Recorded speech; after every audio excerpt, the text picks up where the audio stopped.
காப்பா உன்னை காப்பா காத்தவர் காப்பா இன்னும் இனிமேல் காத்திடுவா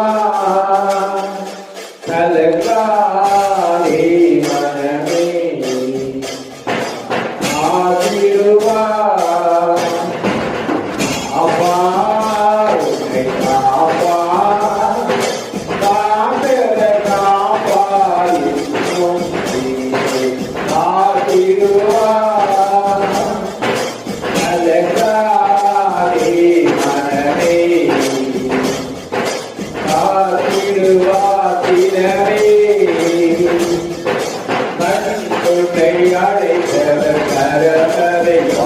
உன்னை கைவிடாதிருப்பா உன்னை அழைத்தவர் கரவரைவா உன்னை கைவிடாதிருப்பா ஆண்டுகள் தொழும் உலகவர் அளித்த ஆசிகளை எண்ணிப்பா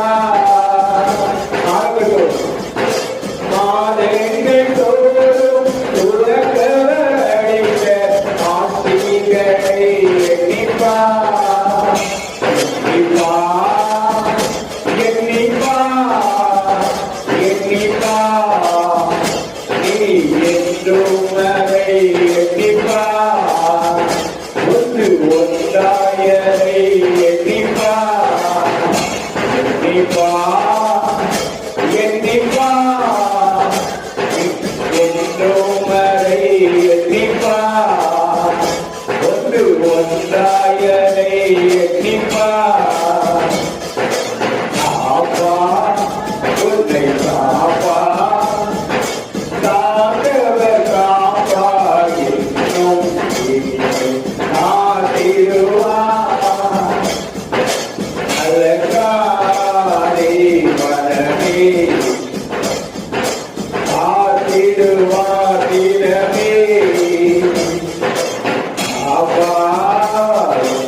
அடைக்கலமாயிருந்தார்.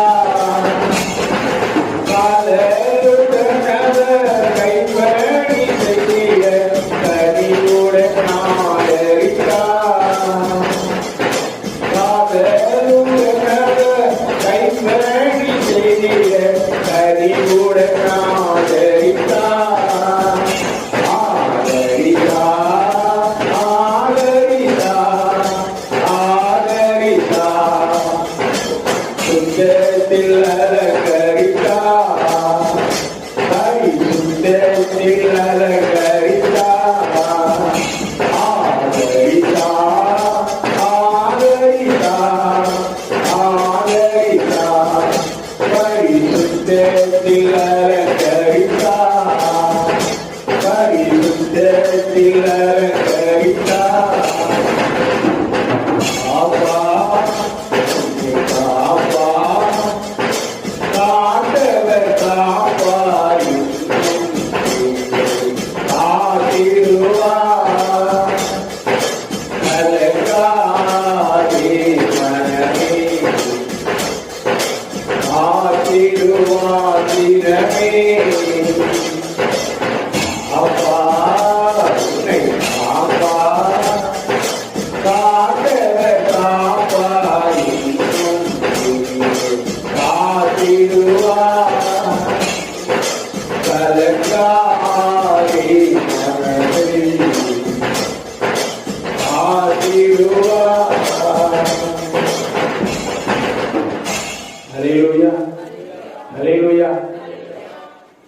நம்மை காத்தவர் இனிமேலும் காப்பார். ஹல்லேலூயா. நாம் ஸ்தோத்திரம். நாம் அவருக்கு செய்ய வேண்டியது நம்முடைய உயிருள்ள நாள் வரைக்கும் நாம் ஆண்டவரை ஆராதிக்க வேண்டியது நம்முடைய கடமை. எல்லோரும் எழுதினது அது ஒரு பாடலை நாம் பாடி அப்படியாக நாம் டைரக்டாக நாம் செய்திக்கு நேராக நாம் கடந்து செல்ல போகிறோம். Glory to God.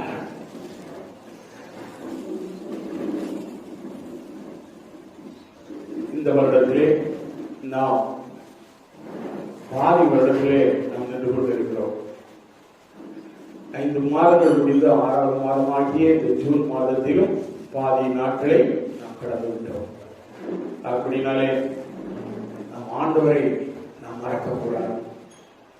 நம்மை உண்டாக்கின தேவனவர், நம்மேல் கண் வைத்து நம்மை வழிநடத்துகிற கர்த்தரவர், நமக்கு ஆலோசனை சொல்லுகிற தேவனவர், நம்மை என்றென்றும் பராமரிக்கிற தேவனவர், நம்முடைய சரீர பலகீனத்திலும் நம்முடைய முடியாத வேளைகளிலும் நம்முடைய இல்லாமையிலும் இல்லாதவர்களை இருக்கிறவர்களை போல அழைக்கிற தேவன் நம்மோடு கூட இருந்து சகலத்திலும் நமக்கு உதவி செய்திருக்கிறார். தீமையான அனைத்தையும் நன்மைக்கு ஏதுவாக மாற்றியிருக்கிறார். அந்த தேவனை நாம் ஆராதித்துக் கொண்டிருக்கிறோம். அந்த தேவனுடைய கரத்திலே நம்மை முழுமையாக அர்ப்பணிப்போம். அந்த தேவனை நாம் ஆராதிப்போம். ஆம், நாம் உண்மையோடு நம் ஆண்டவரை ஆராதிக்கும் பொழுது நம்மை அழைத்த தேவன் உண்மையுள்ள தேவன். அவருடைய உண்மையின்படியும் நீதியின்படியும் நமக்கு உதவி செய்து நம்மை ஆசீர்வதித்து நம்மை காக்க வல்லவராயிருக்கிறார். ஹல்லேலூயா, ஹல்லேலூயா. உயிருள்ள நாள் வரைக்கும் என் இயேசுவை ஆராதிப்பேன். உயிருள்ள நாள் வரைக்கும் என் இயேசுவை ஆராதிப்பேன். ஆராதிப்பேன், நான் ஆராதிப்பேன். என் இயேசுவையே நான் ஆராதிப்பேன். ஆராதிப்பேன், நான் ஆராதிப்பேன். என் இயேசுவையே நான் ஆராதிப்பேன். உயிருள்ள நாள் வரைக்கும் என் இயேசுவை ஆராதிப்பேன். நாமே உயிருள்ள நாள் வரைக்கும் என் இயேசுவை ஆராதிப்பேன். ஆவியோடும் ஆராதிப்பேன், உண்மையோடும் ஆராதிப்பேன். ஆவியோடும் ஆராதிப்பேன், உண்மையோடும் ஆராதிப்பேன். சத்தியத்தோடு ஆராதிப்பேன், அல்லதையோடும் ஆராதிப்பேன்.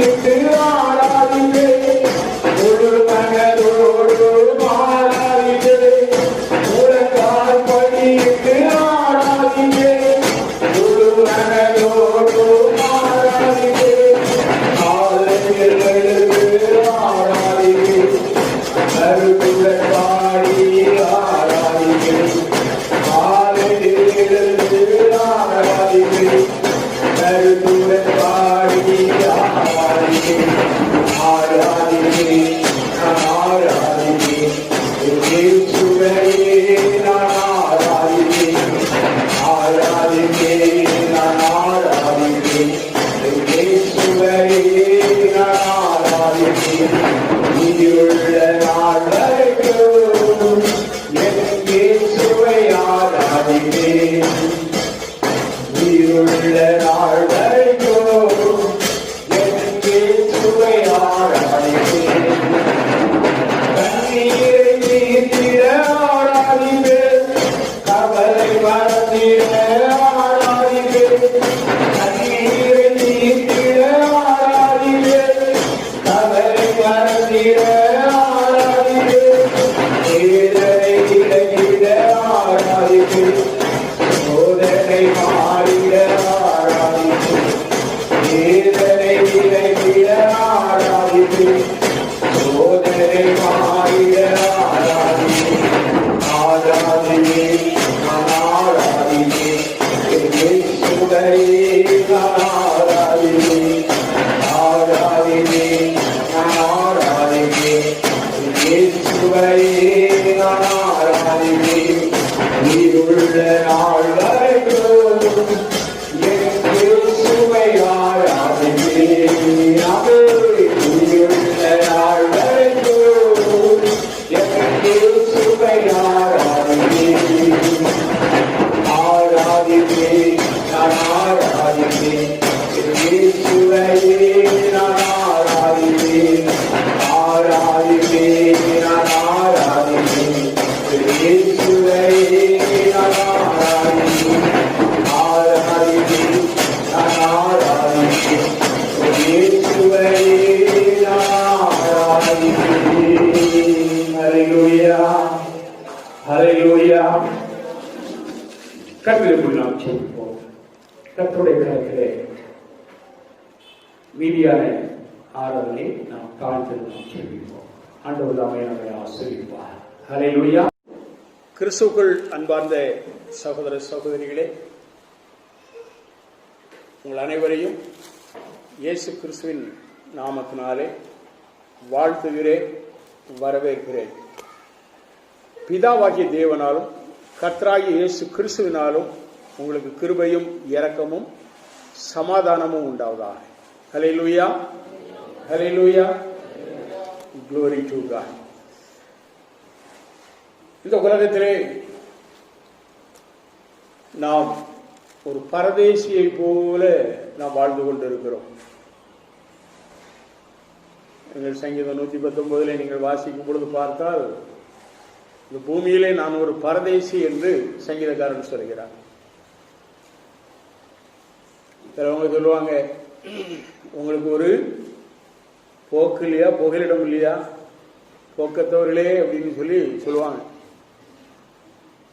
அப்படிப்பட்ட உலகத்திலே நாம் வாழ்ந்து கொண்டிருக்கிறோம். ஆனால் நமக்கு ஒரு புகலிடம் உண்டு. அல்லேலூயா. எத்தனை பேர் விசுவாசிக்கிறீங்க? எனக்கு ஒரு புகலிடம் உண்டு. சுலபமா நமக்கு ஒரு புகலிடம் உண்டு. அல்லேலூயா. ஆதியாகம புத்தகம் 7ஆம் அதிகாரம் 7வது வசனத்திலே நான் வாசிக்கும் பொழுது,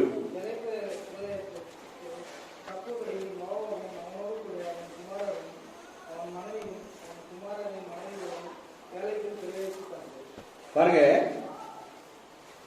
ஜலப்பிரயத்துக்கு தப்பும்படி நோவாவும் அவனுடனே கூட அவன் குமாரரும் அவன் மனைவியும் அவன் குமாரரின் மனைவிகளும் பேழைக்குள் பிரவேசித்தார்கள்.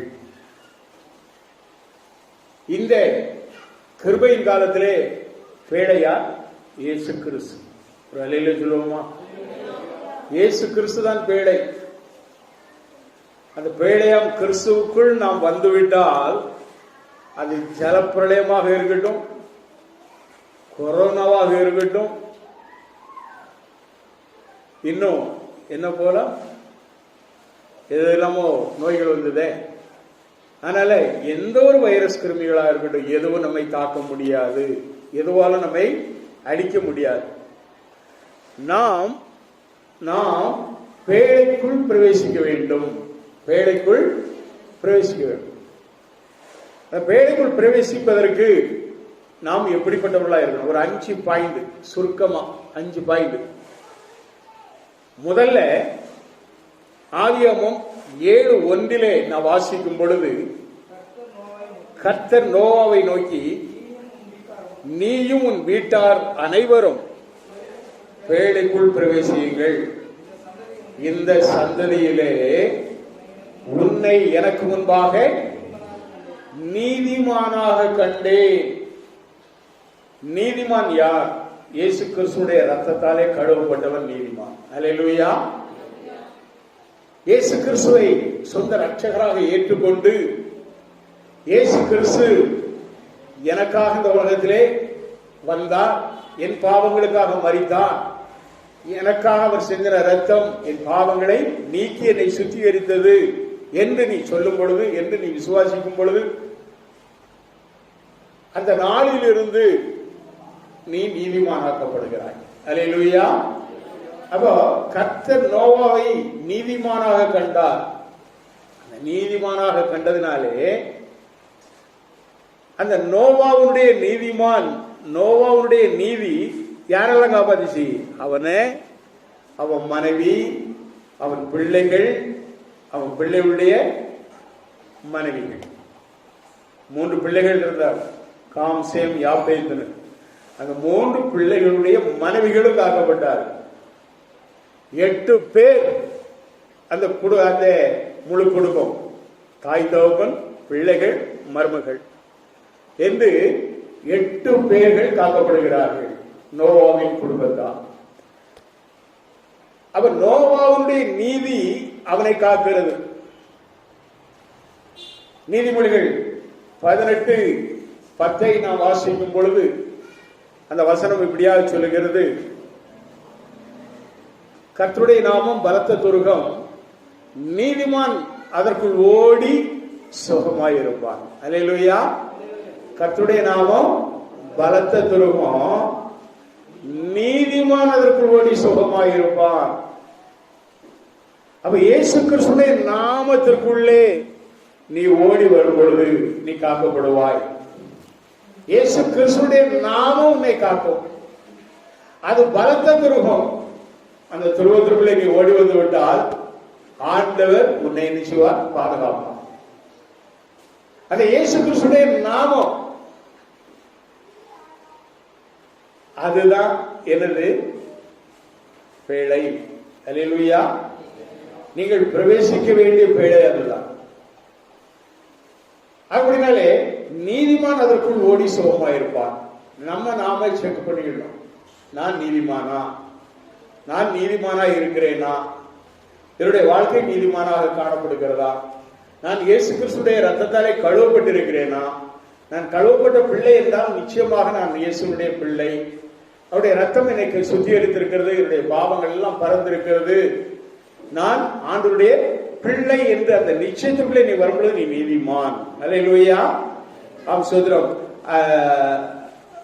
நீதிமொழிகள் 12:21 நாம் வாசிக்கும் பொழுது, நீதிமானுக்கு ஒரு கேடும் வராது. வசனம் அப்படிதான் சொல்லு. என்ன சொல்லுது? அவ்வளவுதான், நீதிமானுக்கு ஒரு கேடும் வராது. யாரு துன்மார்க்கன்னா யாரு? இந்த 55-60 நாளுல பார்லாம் மூடி கிடந்த பிறகு அந்த நாள்ல நீ விட்டு விடலன்னா திறந்த உடனே ஓடி போய் குடிக்க சோவாரி, உன்னைத்தான் துன்மார்க்கம் சொல்லுது. நீ எப்படி இருப்ப சொல்லப்படுது. நல்லா தெளிவா வாசிங்க, சத்தமா வாசிங்க. துன்மார்க்கன்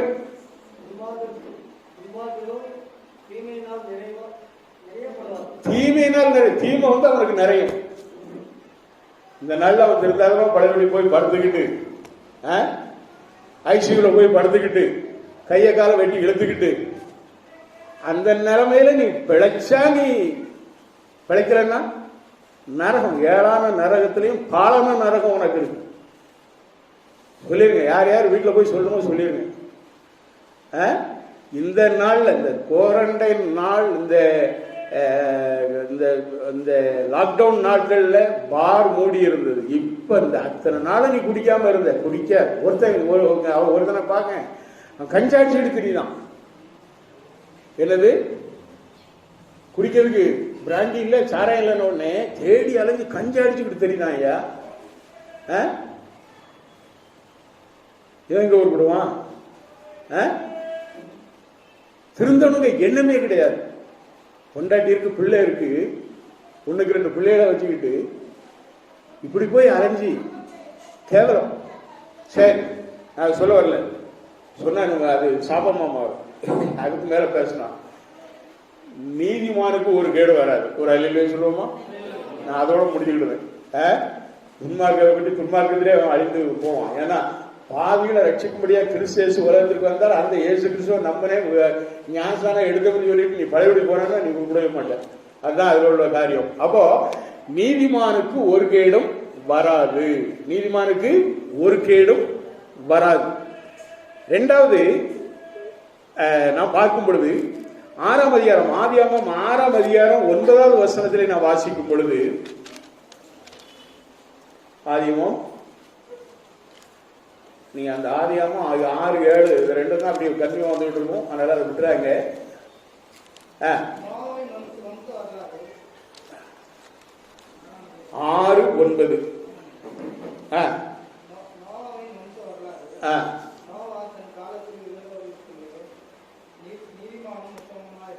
போதும். நோவா தன் காலத்தில் இருந்தவர்களுக்குள்ளே அவன் எப்படிப்பட்டவனா இருந்தான்? நீதிமானும். நம்ம அதை பார்த்துட்டோம். நீதிமானும் உத்தமனுமாய் இருந்தான். அப்ப நீ உத்தமனாய் இருந்தால் நீ பேழைக்குள் பிரவேசிப்பாய். நீ உத்தமனாய் இருந்தால் பேழைக்குள் பிரவேசிப்பாய். உத்தமனுக்கு கர்த்தர் துணை. உத்தமனாய் இருந்தால் உன் வாழ்க்கை ஆசீர்வதிக்கப்படும். உத்தமன் என்று சொல்லப்படும் பொழுது அவன் உண்மையும் நீதியும் உள்ளவன் அப்படின்னு அர்த்தம். உத்தமன் அவன் எந்த காலமாக இருந்தாலும் அவன் உண்மையிலே நடப்பான். கடவுளுக்கு உண்மையா இருப்பான். கர்த்தருடைய சமூகத்தில் வந்து விழ வேண்டும் என்ற ஏக்கம் அவனுக்கு இருக்கும். அப்படினாலே அவனுடைய உத்தமம் அவனை என்ன செய்யும்? பாதுகாக்கும். அந்த உத்தமனாய் இருக்கும் பொழுது அவன் பேழைக்குள் பிரவேசிப்பான். நீதிமொழிகள் 28:18 நாம் பார்க்கும் பொழுது உத்தமமாய் நடக்கிறவன் ரட்சிக்கப்படுவான். உத்தமமாய் நடக்கிறவன் ரட்சிக்கப்படுவான். அப்ப இந்த உத்தமத்திலே நாம் நடக்க வேண்டும். நம்முடைய உத்தமத்திலே நாம் நடக்க வேண்டும். இன்னொரு வசனம், ஏசாயா 33:15-16 வசனங்களை நான் வாசிக்கும் பொழுது, ஏசாயா 33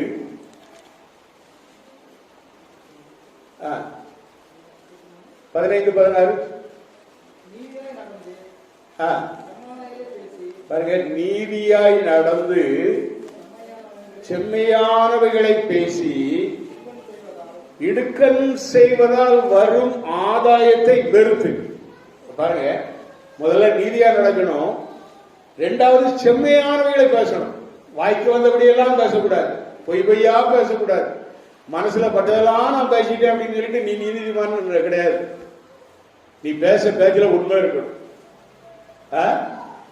என்ன, வாய்க்கு வந்தபடி எல்லாத்தையும் பேசி முடிச்சுட்டு அது பேச்சல்ல. சொல்லப்படுது செம்மையானவைகளை பேசணும், உண்மையானவைகளை பேசணும். நீ பேசுகிற உன் வார்த்தைகள் உண்மையா இருக்கும். அப்படினாலே உன் பேச்சு உனக்கு என்னது முக்கியம்? எல்லாத்திலையும் கேடானது நாக்கு.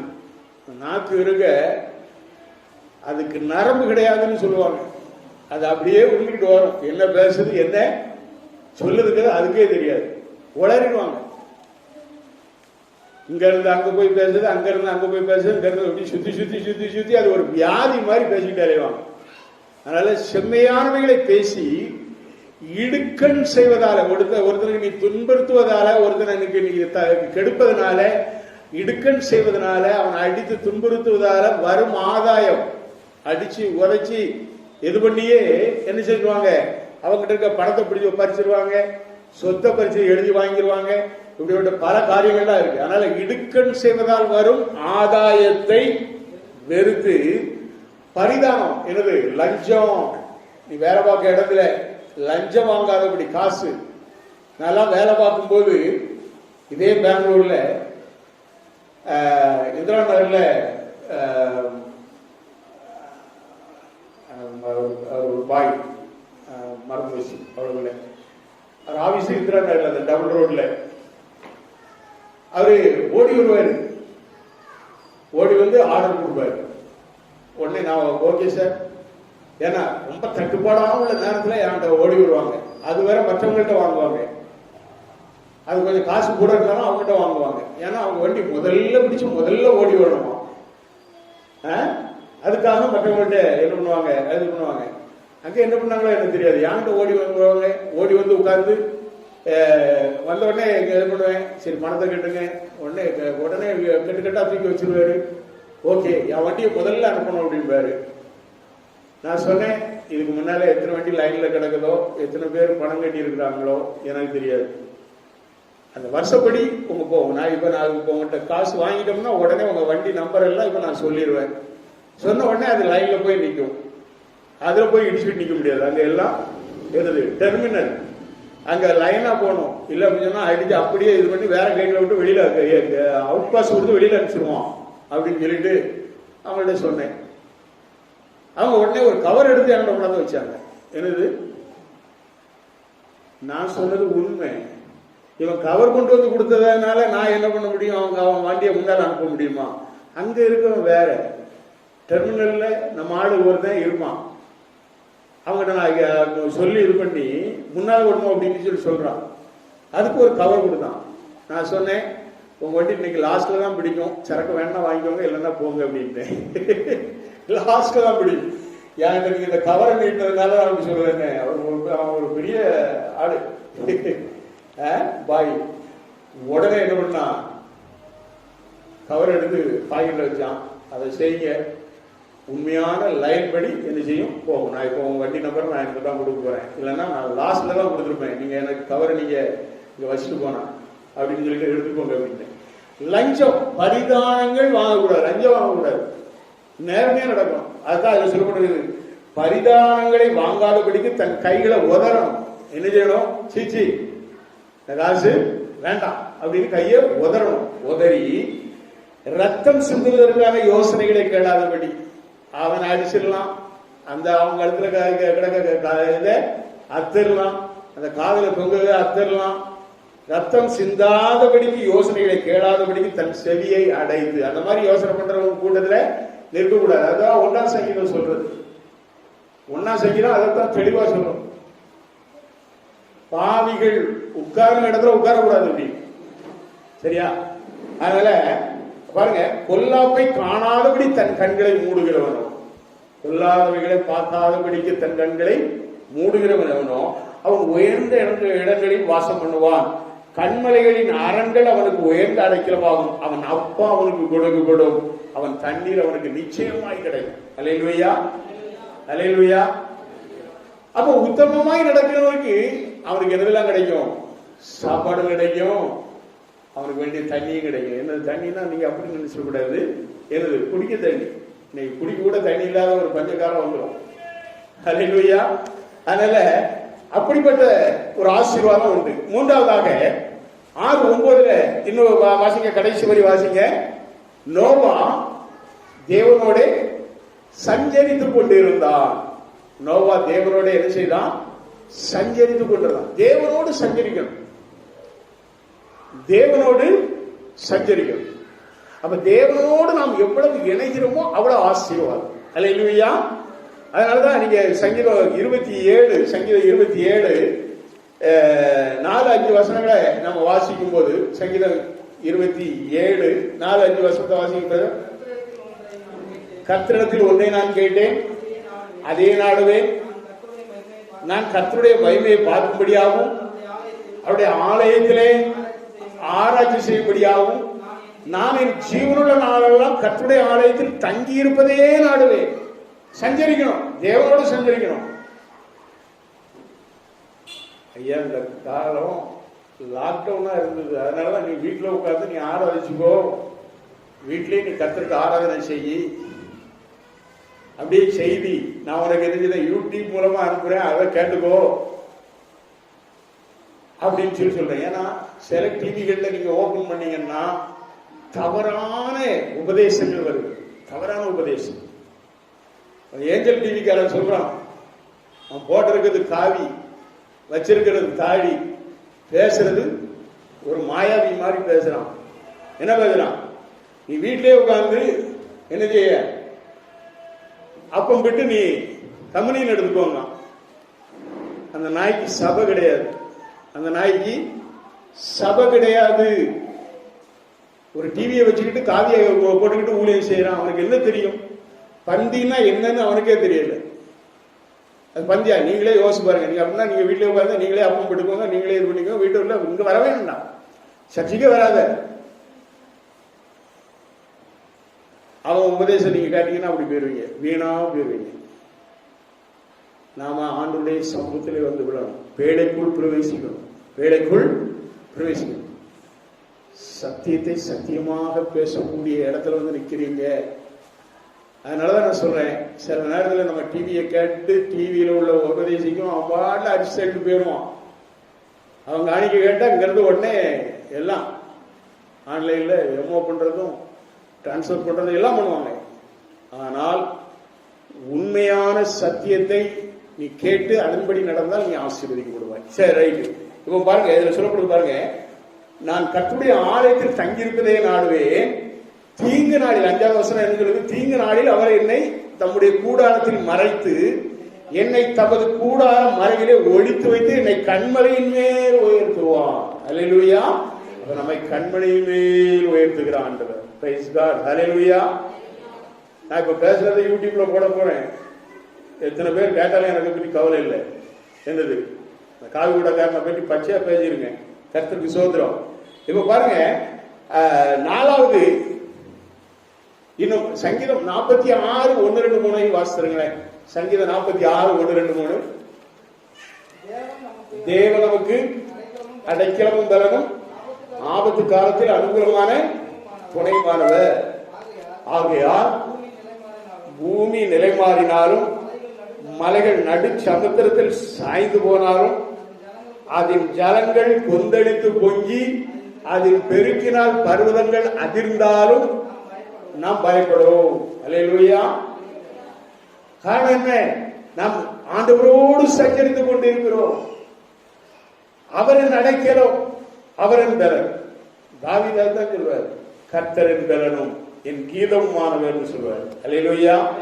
நம்முடைய வாழ்க்கை அப்படி கர்த்தரோடு இணைந்து சஞ்சரிப்பதாக காணப்படும். இந்த நோவா தேவனோடு சஞ்சரித்துக் கொண்டிருந்தார். அடுத்ததாக 4வதாக ஆதியாகமம் 7:5 நாம் வாசிக்கும் பொழுது, நோவா தனக்கு கர்த்தர் கட்டளையிட்டபடி எல்லாம் செய்தான். அல்லேலூயா. கர்த்தர் உனக்கு என்ன கட்டளையிட்டாரோ அந்த கட்டளைகளின்படி நடக்கிற மனுஷன் பாக்கியவான். ஒரு அல்லேலூயா சொல்லுமா? அவன் தான் அந்த சங்கீதம் 128 படி ஆசீர்வதிக்கப்படுவான். இந்த 112வது வசனத்துல 112வது சங்கீதத்திலே 1வது வசனம் தான் சொல்லும், கர்த்தருக்கு பயந்து அவருடைய கட்டளைகளில் மிகவும் பிரியமா இருக்கிற மனுஷன் பாக்கியவான். அப்போ நீ கர்த்தருடைய கட்டளைகளுக்கு நீ கீழ்ப்படியணும். நோவா எப்படி பிள்ளைகள் பிரவேசித்தானோ அவன் கர்த்தர் சொன்ன எல்லாவற்றின்படியும் செய்தான். கர்த்தர் சொன்ன எல்லாவற்றையும் அவன் செய்ததுனாலே 6ஆம் அதிகாரம் 22வது வசனத்துல நீங்க வாசித்து பாருங்க. நோவா அப்படியே செய்தான். எப்படியே செய்தான்? தேவன் தனக்கு கட்டளையிட்டபடி எல்லாம் அவன் செய்து முடிந்தான். அல்லேலூயா. அப்படியே செய்தான்னா அப்படியே செய்தான் சிலவங்க அப்படியே செஞ்சுட்டு இருக்காங்களா? அது மாதிரி இல்ல. தேவன் தனக்கு கட்டளையிட்டபடி எல்லாம் அவன் செய்து முடித்தான். அதைத்தான் 7:5 சொல்லப்படும் பொழுது நோவா தனக்கு கர்த்தர் கட்டளையிட்டபடி எல்லாம் செய்ய முடியும். ஆண்டவரை நாம் மறக்கவே கூடாது. நம்மை அழைத்த தேவன் அவர் உண்மையுள்ள தேவன். அவர் எப்படி உன்னை ஆண்டுடைய சமூகத்தை அழைத்தாரோ, நீ ஆண்டவரோடு சஞ்சரிப்பது மாத்திரமல்ல, அவருடைய கட்டளைகளுக்கு, நியாயப்பிரமாணங்களுக்கு, அவருடைய வார்த்தைகளுக்கு நமக்கு கற்பித்த யாவையும் நாம் என்ன செய்யணும்? கை கொள்ள வேண்டும். அதைத்தான் வேதம் நமக்கு தெளிவாக சொல்லுகிறது. கர்த்தருடைய வார்த்தையை நாம் மதித்து நடந்தால் நாம் பேழைக்குள் பிரவேசிப்போம். அல்லேலூயா. யோவான் 5:24 நம்ம வாசிக்கும் பொழுது, யோவான் 5:24, என் வசனத்தை கேட்டு என்னை அனுப்பினவரை விசுவாசிக்கிறவனுக்கு நித்திய ஜீவன் உண்டு. அவன் ஆக்கினை தீர்ப்புக்கு உட்படாமல் மரணத்தை விட்டு நீங்கி ஜீவனுக்கு உட்பட்டிருக்கிறான் என்று மெய்யாகவே உங்களுக்கு சொல்லுகிறேன் இயேசு சொல்றார். அப்ப இயேசு சொல்லுகிறான்னு சொன்னா அவருடைய வசனத்தை கேட்கணும். கேட்டு அவர் அனுப்பினவர் யார்? பிதா குமாரனை அனுப்பினாரே அந்த தேவனை நாம் விசுவாசிக்க வேண்டும். பிதாவும் குமாரனும் ஒன்றாய் இருக்கிறார்கள், அதை விசுவாசிக்கணும். அப்படி விசுவாசிக்கிறவனுக்கு நியாய தீர்ப்பு கிடையாது, அவனுக்கு நித்திய ஜீவன் உண்டு. ஒரு அல்லேலூயா சொல்லுங்களேன். அல்லேலூயா. அவ கர்த்தருடைய வசனத்தை கேட்டு அதன்படி நடக்கணும். வசனத்துக்கு புறம்பா எவனாவது ஒரு புறம்போக்கு பிரசங்கிட்டு போவோம். அதை கேட்டுட்டு அவன் சொல்லிட்டானே, ஒரு சொன்னான் அடிச்சுக்கலாம் அப்படிங்க. என்னது இப்படி? ஒரு நாள் நான் டிவியை பார்த்து அதுல இருந்து அந்த இதை பார்க்கறதே கிடையாது. அவன் அந்த ஆள் வந்துட்டாங்கனாலே அதை என்ன செய்வான்? ஆஃப் பண்ணிடுவேன். பெரும்பாலும் அந்த டிவியே பார்க்கறது நிப்பாட்டுவேன். கோஷின்னு சொல்லிட்டு ஒரு பாஸ்ட், அவங்க அப்பா நல்ல பாஸ்ட், பிள்ளை தருதல நல்லா பாடுவாரு. அவருக்கு வேற பாடுவாரு, ஆராதனை பண்ணுவாரு. ஆனா அவர் சொல்றாரு அப்படிங்காரு. என்னது? அப்போ அவன் செய்யறான்னு அர்த்தம், அவன் ஒரு பெக்கு போடுறான்னு அர்த்தம். அல்லேலூயா. அவன் அப்படி கண் அடிச்சு அப்படின்னாலே அவனும் போடுறான்னு அர்த்தம். சரி, கர்த்தருக்கு சோதனம் போட்டோம். அடுத்த பாத்தீங்கன்னா 5வது பாயிண்ட் 2 பேதுரு 2ஆம் அதிகாரம் 5வது வசனத்தை நாம் வாசிக்கும் பொழுது நோவாவை குறித்து சொல்லப்படுகிறது. யார் சொல்றா? பேதுரு சொல்றாரு. வாசிக்க பார்ப்போம். 2 பேதுரு 2ஆம் அதிகாரம் 5வது வசனம்.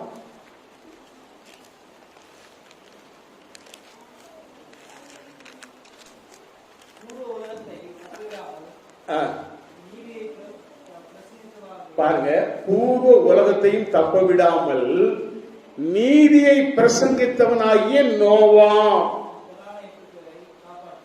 அவன் நீதியை பிரசங்கித்தபடினாலே நோவா முதலான 8 பேரை காப்பாற்றி அவங்க பக்தி உள்ளவர்கள் நிறைந்த உலகத்தின் மேல் ஜலப்பிரயத்தை வர பண்ணி என்ன செய்தாரு?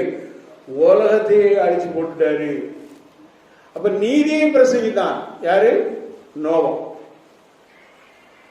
அப்ப அவனுடைய பிரசங்கம் எப்படி இருக்கணும்? உன்னுடைய பிரசங்கம் எப்படி இருக்கணும்? நீதியா இருக்கணும், உண்மையா இருக்கணும். மற்றவங்களை சோரம் போக்குறதா இருக்கக்கூடாது, மற்றவங்களை பாதாளத்துக்கு அனுப்புறதா இருக்கக்கூடாது. சத்தியத்தை சத்தியமாக பேச வேண்டும். அதான் நீங்க 1 தீமோத்தேயு அப்போஸ்தலனாகிய பவுல் 1 தீமோத்தேயுக்கு எழுதும் பொழுது 1 தீமோத்தேயு 4ஆம் அதிகாரம் 16வது வசனத்திலே நான் வாசிக்கும் பொழுது 4:16 உன்னை குறித்தும் உபதேசத்தை குறித்தும் எச்சரிக்கையா இரு.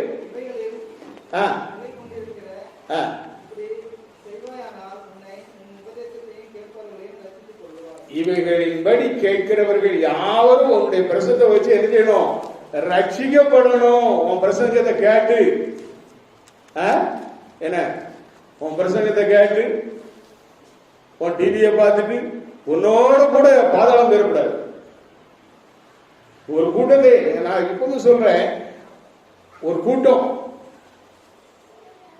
ஆண்டவர் ஒரு கூட்டத்தை தெரிந்து கொள்ள போறார். அவர்களை தன்னோடு இழுத்துக் கொள்வார். சிலவங்க எல்லாம் பைபிளை வச்சுக்கிட்டே பாதாளம் போக போறாங்க. இயேசுன்னு சொல்லிட்டே பாதாளம் போக போறாங்க. இயேசுவின் நாமக்காரர் ஜீசஸ் ஒன்லின்னு பேரு. அவன் யாரும் பிதாவையும் குமாரனையும் விசுவாசிக்க மாட்டான். திருத்துவ தேவனை விசுவாசிக்காதவன் யாரா இருந்தாலும் பாதாளம் போயிடுவான். அவன் அந்த பேழைக்குள் பிரவேசிக்க மாட்டான். புரியுதா? புரியுதா? நம்முடைய ஆண்டவர் திருத்துவ தேவன், பிதா குமாரன் பரிசுத்த ஆவியானவர் மூவரும் ஒன்றாகிய தேவன். ட்ரினிட்டி காட், ட்ரினிட்டி திருத்துவ தேவன். அதனால ஒரு கூட்டம் விடிய போயிடும், இன்னொரு கூட்டம் இருக்கு, அவனும் பைபிளை கையில் வச்சுக்கிட்டு இருக்கான். யாரு? யெகோவா விட்னஸ். யெகோவா அதுல விட்னஸா இருக்காங்க, சாட்சியா பாடுவாங்க. போயிடுவான், கெடுத்துருவாங்க. சத்தியத்தை சத்தியமாக பேசணும். இரக்கத்தை மட்டும் அல்ல, நீதியே பேசணும். வெறும் ஆண்டவர் இரக்கமுள்ளவர் தான். அவருடைய நீதி என்ன?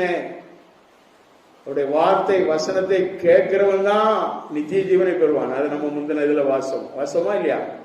அப்போ அந்த இரக்கமுள்ள ஆண்டவர், அவர் நீதியும் செய்யக்கூடியவர். அதை நீங்க நல்லா உணரணும். அதனாலதான் ஒன்றியோவான் 1 வசனத்துல 9வது வசனம் நினைக்கிறேன், வாசிங்க.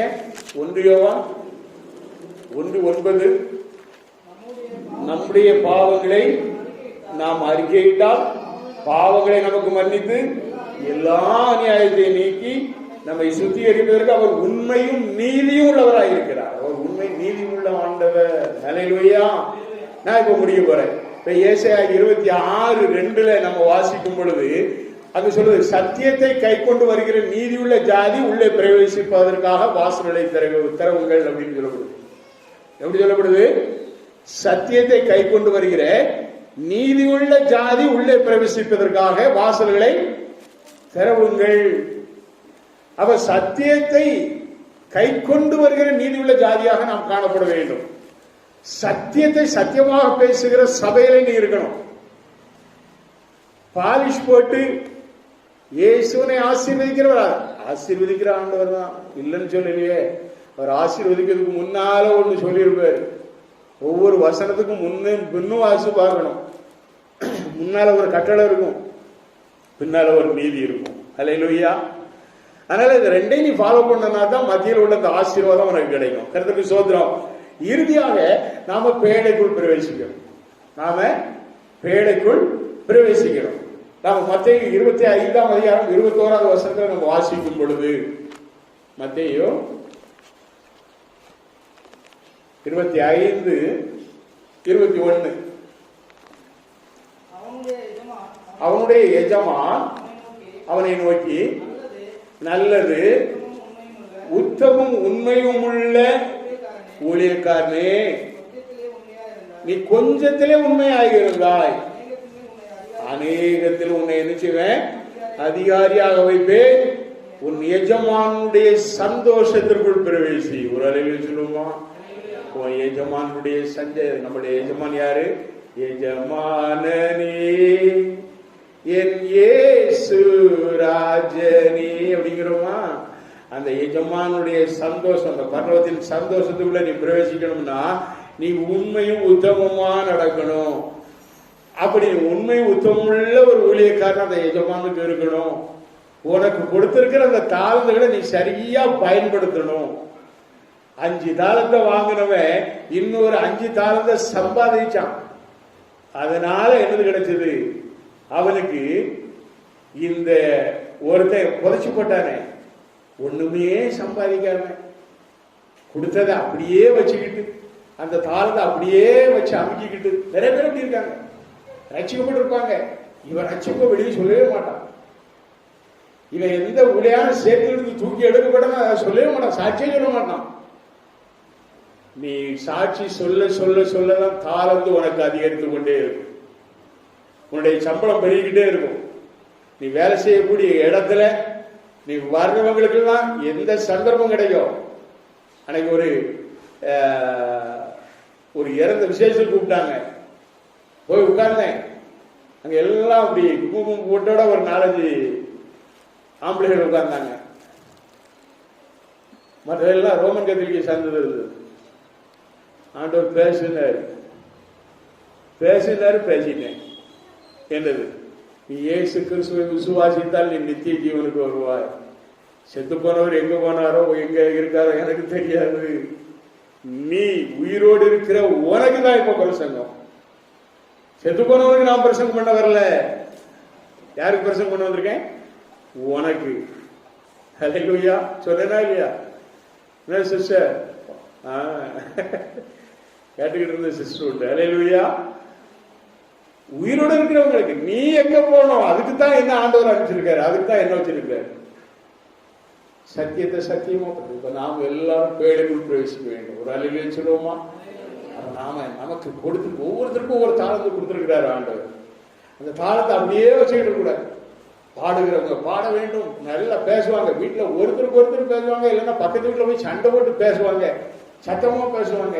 நீ இதை வாயால நல்ல பிள்ளையா சாட்சி சொல்லி பேச உனக்கு கொடுத்துருக்கிற அந்த தாளந்து சட ஜட ஜடன்னு பேசுறிய, மூச்சு விடாம பேசுவாங்க சிலவங்க எல்லாம்.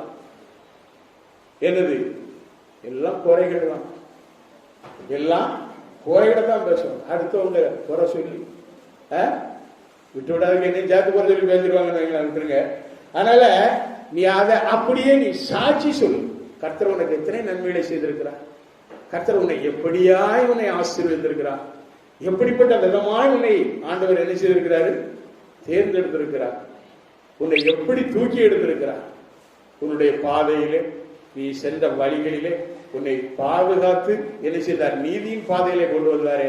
அவருடைய பாதையிலே வந்தபாடு உனக்கு எந்த குறை இருந்தது? ஒரு சகோதரி அன்னைக்கு ஏன்ட சொன்னா, பாஸ்டர் நான் ஓடி ஓடி ஓடி உழைச்சேன், என் சரீரம் தான் போச்சு, நிறைய வேளை பட்னியும் கிடந்திருக்கேன். ஆனா இந்த லாக்டவுன் நாட்கள்ல 3 வேளையும் வயிறார பசியார எனக்கு ஆண்டவர் சாப்பாடு போட்டார். சொல்லுங்க வாய்க்கிறது ஒரு அல்லேலூயா. அல்லேலூயா. அது சொன்ன சிஸ்டர் தான் இருக்காங்க. அல்லேலூயா. அல்லேலூயா. பாருங்க, அப்ப ஓடி ஓடி உழைச்சி உனக்கு உடல்லாம் கெட்டு போச்சு. ஆனா இப்போ உன்னை உட்கார வச்சு 3 வேளை ஆண்டவர் சாப்பாடு போட்டார். ஒரு அல்லேலூயா சொல்லுவோமா? அப்ப அந்த ஆண்டவருக்கு நீ நன்றி உள்ளவங்களா இருக்கணுமா இல்லையா? அதுதான் கர்த்தர் உன்னை கைவிடவே மாட்டான், உன்னை ஒருபோதும் தள்ளிவிடவே மாட்டான். எந்த சூழ்நிலையாக இருந்தாலும் நீ எப்படி இருக்கணும்? அதுதான் 5 பாயிண்ட். நீ நீதிமானா இருக்கணும், உத்தமனா இருக்கணும், தேவனோடு சஞ்சரிக்கணும், கர்த்தருடைய வார்த்தையை கேட்டு வார்த்தைக்கு மதித்து அதன்படி நடக்க கற்றுக்கொள்ள வேண்டும், சத்தியத்தை சத்தியமாக பேச வேண்டும். நீயும் பேசணும், உனக்கு போதிக்கிற அந்த ஊழியக்காரருடைய பேச்சை நீ கேட்கணும். சத்தியமா பேசுறாங்களா? சும்மா டிவி வச்சுக்கிட்டு எனக்கு இந்த டிவி நல்ல டிவி நான் சொல்றேன், தயவுசெய்து ஏஞ்சல் டிவி ஓபனே பண்ணாது, இருந்ததுன்னா அதை லாக் பண்ணி போட்டு. புரியுதா? அதனால தவறான உபதேசங்கள் வேண்டாம். அடுத்தாப்புல என்ன செய்யணும்? சத்தியத்தை சத்தியமாக பேசுகிற பிரசங்கத்தை கேட்கணும். இறுதியாக நம்ம எல்லாரும் பேழைக்குள் பிரவேசிக்கணும். இப்ப 7:7 மீண்டும் வாசிப்போம். ஆதியாகமம் 7:7. ஜலப்பிரயத்துக்கு தப்பும்படி நோவாவும் அவனுடைய கூட அவன் குமாரரும் அவன் மனைவியும் அவன் குமாரனின் மனைவிகளும் பேழைக்குள் பிரவேசித்தார்கள். அல்லேலூயா. நம்ம எல்லாரும் பேழைக்குள் பிரவேசிக்கணும். நம்ம எல்லாரும் பேழைக்குள் பிரவேசிக்கணும்.